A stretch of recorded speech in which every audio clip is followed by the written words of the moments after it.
आज हम लोग एक नया चैप्टर शुरू करने वाले हैं, अकाउंटिंग रेशियोज। बेसिकली देखो, ये रेशियोज क्या है?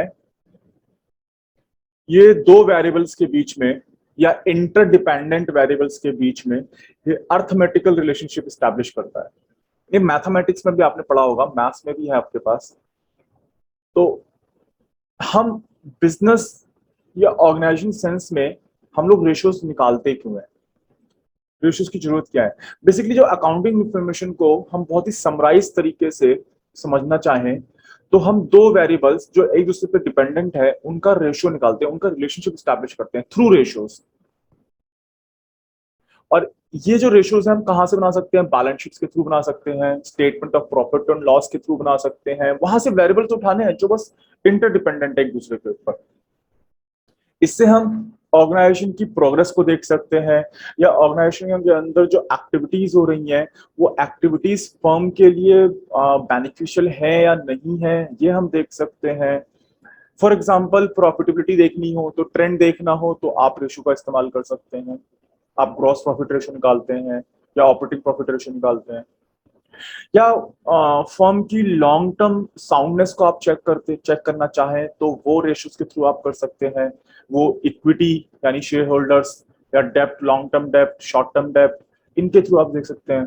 फर्म की शॉर्ट टर्म लिक्विडिटी को देखना हो, इन सब चीजों को हम रेशियोज के थ्रू एक्सप्रेस कर सकते हैं। और एक we can have better idea कि हमारी पोजीशन, ओवरऑल पोजीशन फर्म की क्या है। या जैसे इन्वेंट्री टर्नओवर रेशियो, ये भी आप कर सकते हो। यहाँ पे हम सीखेंगे इन्वेंट्री टर्नओवर रेशियो के अंदर हम क्या देखते हैं कि जो हमारी इन्वेंट्री है, यानी अगर हम कुछ प्रोड्यूस कर रहे हैं या पीछे से परचेस करके फर्दर आगे उसमें कुछ मॉडिफिकेशन करके हम बेच रहे हैं, तो वो इन्वेंट्री, जैसे कोई मान लो एक साड़ी वाला है, ठीक है, ठीक, वो साड़ियां खरीदता है, डिजाइनर साड़ियां बहुत सारी खरीदता है और वो आगे फर्दर सेल करता है, राइट। अब कॉन्सेप्ट ये है कि उसको ये चेक करना है कि मेरी कौन सा प्रोडक्ट ऐसा है, या कौन सी टाइप की साड़ी ऐसी है जो जल्दी बिक रही है, या कौन सी टाइप की साड़ी है, ऐसी प्रोडक्ट है जो बिक ही नहीं रहा है, लेट रहा है। तो वो हम इन्वेंट्री टर्नओवर रेशियो के थ्रू निकाल सकते हैं, पता लगा सकते हैं। ऐसी डेटर टर्नओवर रेशियो, कि कौन सा डेटर है जो हमें टाइम से पैसे दे रहा है, या डेटर ऐसा टाइम से पैसा नहीं दे रहा है, हमें कलेक्शन पीरियड हमारा क्या है। इन सब की सिग्निफिकेंस हम जो पर्टिकुलर रेशियोज पढ़ेंगे तो वहां पे मैं आपको बताऊंगा। तो ओवरऑल हमने क्या कहा? ओवरऑल हमने देख ये समझा कि जो ये रेशियोज है, ये इंटरडिपेंडेंट वेरिएबल्स के बीच में अर्थमेटिक रिलेशनशिप स्टैब्लिश करता है। और डिफरेंट ऑर्गेनाइजेशनल रिपोर्ट्स या अकाउंट्स के through, like balance sheet, statement of profit या अदर स्टेटमेंट्स के थ्रू, ये एक ऑर्गेनाइजेशनल रिपोर्ट्स को बनाता है जिनको हम एनालाइज कर सकते हैं, एनालिसिस को हम कर सकते हैं, राइट। तो हमने यहाँ पे रेशियोज का मतलब समझा, रेशियोज क्यों करते हैं ये समझा, रेशियो एनालिसिस का मतलब समझा कि फाइनेंशियल आइटम्स के बीच जो रिलेशनशिप स्टैब्लिश किया उसके थ्रू हमें क्या डिसीजन मेकिंग करनी चाहिए, कैसे अपनी पॉलिसीज प्लान्स को फॉर्मुलेट करना चाहिए, ये सारी चीजें हम रेशियोज के थ्रू कर सकते हैं। तो मैं इन शॉर्ट वन लाइन में एक छोटा सा मैं मीनिंग लिख देता हूँ, फिर हम लोग अपने डिफरेंट टाइप ऑफ रेशियोज को पढ़ना शुरू करेंगे। ऑब्जेक्टिव वगैरह आप लोग खुद देख लीजिएगा, नोट्स मैंने प्रोवाइड कर दिए हैं आप लोग को ऑलरेडी, आप वहां पे जिसको देख लीजिएगा। जो मैंने समझाया है वो उसी से रिलेटेड है सारी चीजें। तो मैं बस मीनिंग लिखता हूँ। तो रेशियो जो है, it's an arithmetical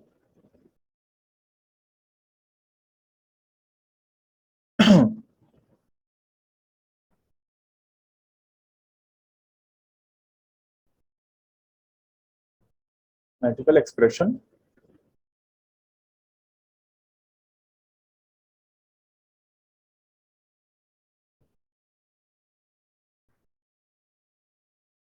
relationship between two interdependent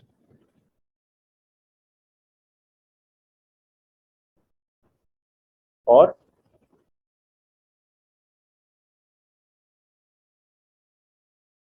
related items. तो हम यहाँ पे क्या कर सकते हैं?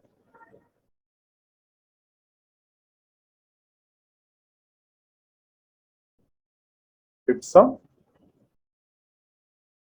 Process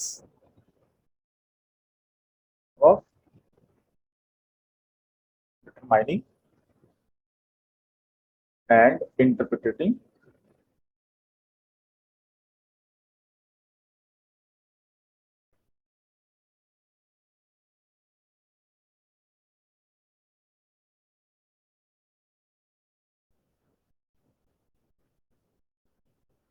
between items of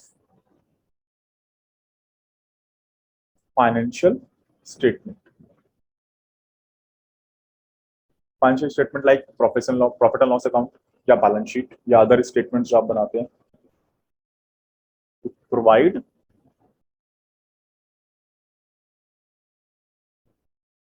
meaningful understanding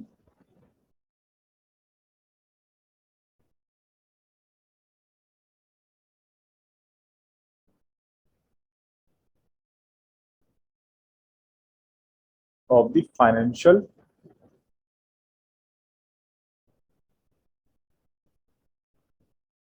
performance and position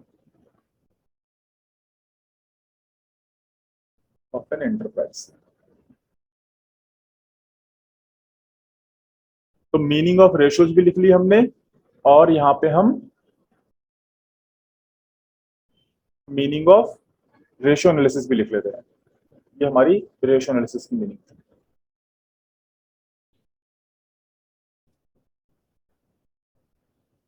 चलो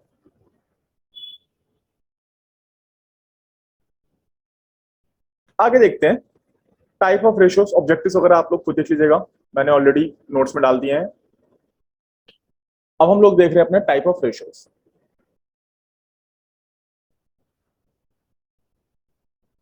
लिमिटेशन और ये सब आप देख लीजिएगा, नोट्स में ऑलरेडी प्रोवाइडेड है, वहां से कुछ समझ में नहीं आएगा, देख लीजिएगा। इतना ज्यादा टाइम हमें उसके ऊपर डिपेंड करने की जरूरत नहीं है,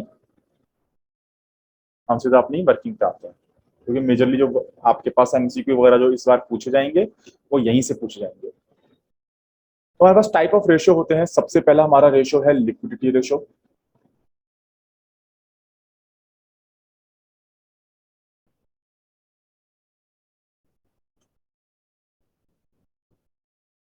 लिक्विडिटी रेशियो को आप शॉर्ट टर्म रेशियोज भी या शॉर्ट टर्म सॉल्वेंसी रेशियो भी समझ सकते हैं, है ना।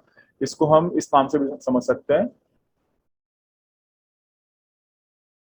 Short term solvency. ठीक है, इसकी मीनिंग लिख देता हूं मैं कि देखो बेसिकली ये किससे है कि हमारी जो शॉर्ट टर्म ऑब्लिगेशंस है यानी लाइबिलिटीज हैं, उनको हमारी फर्म जो है पे ऑफ कर सकती है, यानी उसकी एबिलिटी चेक की जा रही है कि शॉर्ट टर्म लाइबिलिटी या शॉर्ट टर्म ऑब्लिगेशंस को कंपनी, हमारी ऑर्गेनाइजेशन कितने स्मूथली पे ऑफ कर सकती है। तो हम ये कह सकते हैं कि दिस शो, यानी जो ये रेशियो हम निकालेंगे यहां पे, ये क्या शो करेगा? दिस शोज द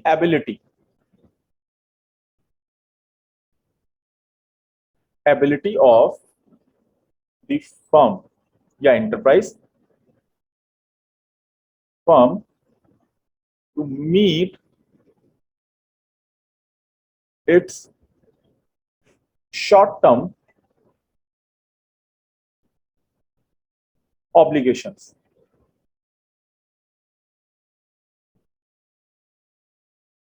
ठीक, इसके अंदर हमारे पास दो रेशो आते हैं, ध्यान समझिएगा। इन दोनों को हम पढ़ने वाले हैं। दो आते हैं मेरे पास, एक आता है करंट रेशियो और दूसरा आता है क्विक रेशियो। ठीक है, ये हमारे लिक्विडिटी रेशियो हो गए। आज हम लोग इसी को पढ़ेंगे, करंट रेशियो को पढ़ेंगे। फिलहाल मैं आपको जल्दी जल्दी बता दूं कि कितने हमारे पास रेशियो है टाइप ऑफ। फिर हमारे पास अगला है solvency ratio.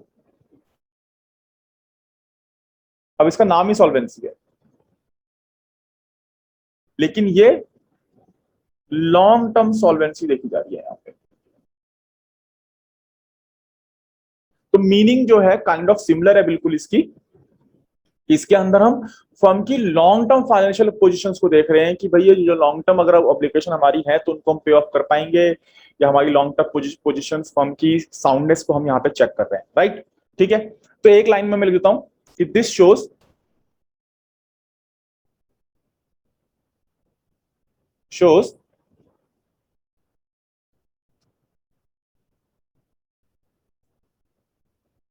Long term financial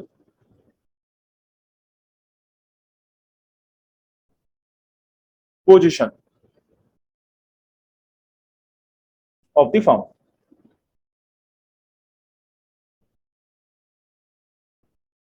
and similarly they assess, यानी इन रेशियोज का इस्तेमाल करके हम क्या असेस कर सकते हैं, assess the ability to meet the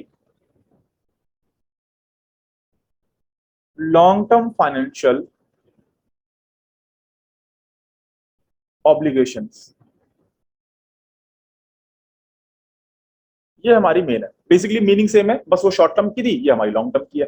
इसके अंदर कितने रेशो पढ़ने वाले हैं आप, इसके अंदर हम पढ़ेंगे डेब्ट टू इक्विटी रेशो,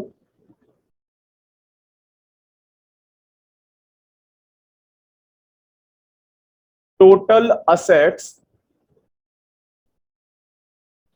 टू डेब्ट रेशो। अच्छा, जो ये मैं रेशो लिख रहा हूं, इनके बारे में जब मैं इंडिविजुअली पढ़ाऊंगा तब बातें करूंगा, ओके, कि इंडिविजुअल इनको हम बात करेंगे।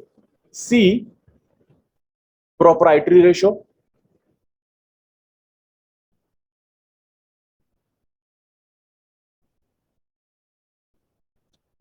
And D interest coverage ratio.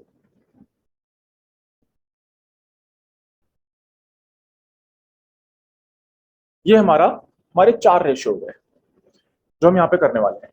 फिर इसके बाद अब हमने सॉल्वेंसी देख ली, शॉर्ट टर्म लॉन्ग टर्म दोनों देख ली।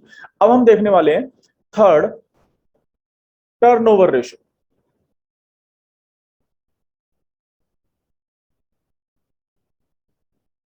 इसको आप एक्टिविटी रेशो के नाम से भी जानते हैं,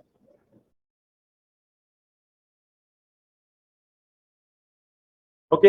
यानी फर्म के अंदर जो डिफरेंट ऑपरेशनल एक्टिविटीज हैं, जैसे इन्वेंट्री की, ट्रेड रिसीवेबल्स की, ट्रेड पेबल्स की, वर्किंग कैपिटल की, ये सारी जो एक्टिविटीज हैं एक फर्म को, जो डे टू डे एक्टिविटी करनी होती है, फर्म को ऑपरेशनल एक्टिविटी करनी होती है, उससे रिलेटेड सारी एक्टिविटीज है। तो ये जो शो करती है, फर्म की एफिशिएंसी शो करती है कि फर्म अपने रिसोर्सेज को कैसे प्रॉपरली यूटिलाइज कर पा रही है या नहीं कर पा रही है, उसके रिसोर्सेज वेस्ट तो नहीं हो रहे हैं। बेसिकली फर्म यहां पे ये फाइंड आउट करती है थ्रू दीज रेशियोज। तो मीनिंग लिख लेते हैं इसकी,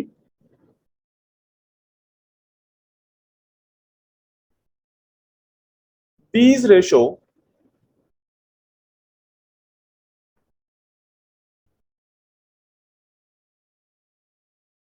शो हाउ एफिशिएंटली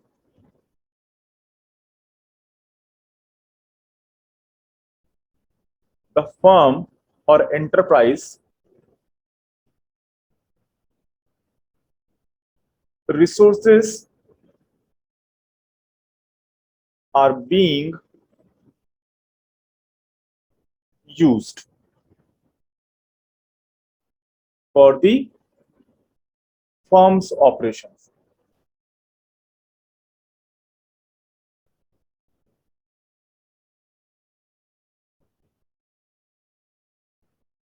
ठीक है, और इनके अंदर कौन कौन से रेशो आते हैं भाई, अगेन यहाँ पे हमारे पास चार रेशो हो जाएंगे। फर्स्ट है हमारा इन्वेंट्री टर्नओवर रेशो, सेकंड है हमारा trade receivable ratio, and similar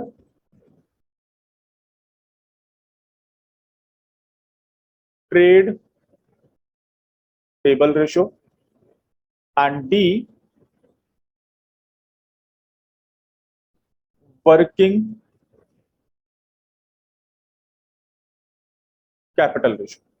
4 ratio हमारे यहां पे हो गए इसके अंदर, एक्टिविटी रेशो के अंदर। फिर लास्ट हमारे पास आता है फोर्थ, जिसको आप कहेंगे profitability ratio.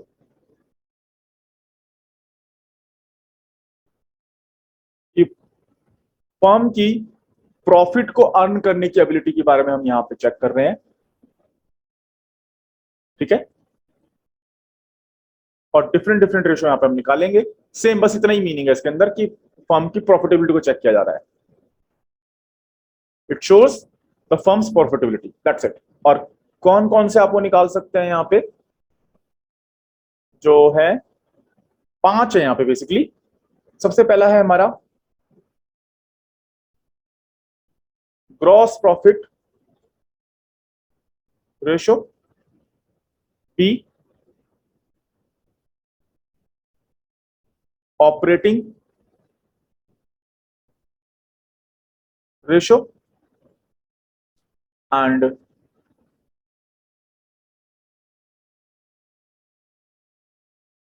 Operating profit ratio, D net profit ratio. तो आप ध्यान से देख रहे होंगे, जो फर्म की जो प्रॉफिटेबिलिटी को चेक करे, जो ऑपरेशंस के थ्रू हमने कुछ इनकम करी है, जनरेट करी है, उसको हम यहाँ पे निकाल रहे हैं, उसको हम देख के यहाँ पे रिलेशनशिप स्टैब्लिश कर रहे हैं। बेसिकली यहाँ पे हमारा sales and cost and revenue का सारा हिसाब चलेगा। तो net profit ratio and E return on investment. बीच में हमने एक जगह हम अर्निंग पर शेयर भी निकालेंगे, अर्निंग पर शेयर भी निकालेंगे हम उसको, उसका भी ध्यान रखेंगे। फिलहाल मैंने यहाँ पे लिखा नहीं है उसको। रिटर्न ऑन इन्वेस्टमेंट, वो जो अर्निंग पर शेयर है ना, प्रोप्राइटी रेशो के साथ निकाल लेंगे उसको, उस समय देख लेते हैं हम लोग। खैर, तो टोटल हमारे ये 4 रेशो हो गए, जिसको आप लोग थ्रू आउट दिस चैप्टर में पूरे पढ़ने वाले हैं। तो जो ग्रीन मैंने मार्कर से लिखे हैं, ये आप लोग अब चैप्टर वाइज निकालना सीखेंगे। अब रेशो शुरू करने से पहले मैं थोड़ा सा बता देता हूं कि एक्सप्रेशन ऑफ रेशोस, यानी रेशोस को किन किन टर्म्स में एक्सप्रेस किया जाता है। सबसे पहला हमारे पास है प्योर रेशो। प्योर रेशो का मतलब आप इसको जो है इस टू की फॉर्म में दिखा दो, मींस कि पी अपॉन क्यू की फॉर्म में दिखा रहे हो, या फिर मान लो आंसर आता है 2:1, तो इस फॉर्म में आप दिखा रहे हो, राइट। वैसे रेशो में तो सारा ही पी अपॉन क्यू रहेगा, लेकिन प्योर रेशो का मतलब इस टू की फॉर्म में 2:1, 3:1, ऐसे ऐसे दिखा रहे हो आप। सेकंड है हमारे पास परसेंटेज। तो नाम से ही क्लियर है तो भाई, क्या परसेंटेज दिखा रहे हो, ठीक है। यानी परसेंटेज में कन्वर्ट करोगे आप अपना, यानी जो भी रेशो होगा उसके पीछे मल्टीप्लाई बाय 100 लगा होगा, यानी ये ऐसे हो जाएगा P upon Q multiply by 100, तभी तो परसेंटेज बनेगा वो, राइट। फिर हमारे पास थर्ड है टाइम्स। टाइम्स में शो करते हो आप, जो भी फिगर शो होगी उसको आप लिखोगे। मान लीजिए यही रेशो है, 2:1 था, तो इसको 2:1 दिखा रहे थे, लेकिन अब इसको 2:1 ना बोल के 2 टाइम्स बोल दोगे।